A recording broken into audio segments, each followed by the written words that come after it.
umuntu navuga ati nkunda Imana akanga mwene se aba ari umunyabinyoma, kuko udakunda mwene se yabonye atabasha gukunda Imana atabonye. Nimucyo dukundane bene data. Onana si ikosa, onana si ikosa.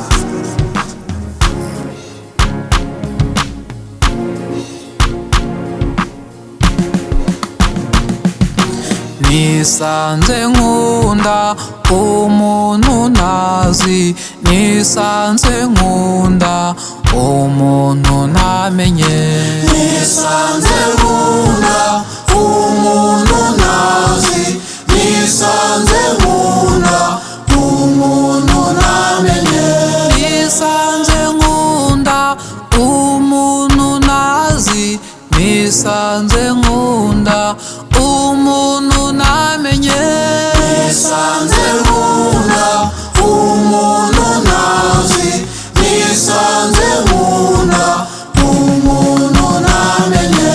Atayiga nawe yakuruye ishanga, yisanze akunze umuntu atamenye, nisanze nkunda umuntu ntazi, nisanze nkunda umuntu ntamenye.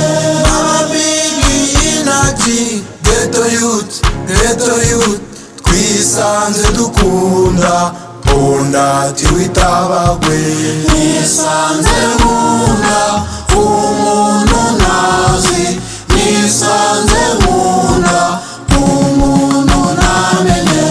Onana si ikosa, onana si ikosa, onana si ikosa kuba mundu ntazi, nisanze nkunda umuntu ntazi, nisanze nkunda umuntu ntamenye, nisanze nkunda umuntu ntazi, nisanze nkunda umuntu ntamenye, nisanze nkunda umuntu ntazi, nisanze nkunda umuntu ntamenye, nisanze nkunda umuntu ntazi, nisanze nkunda umuntu ntamenye, nisanze nkunda umuntu ntazi, nisanze nkunda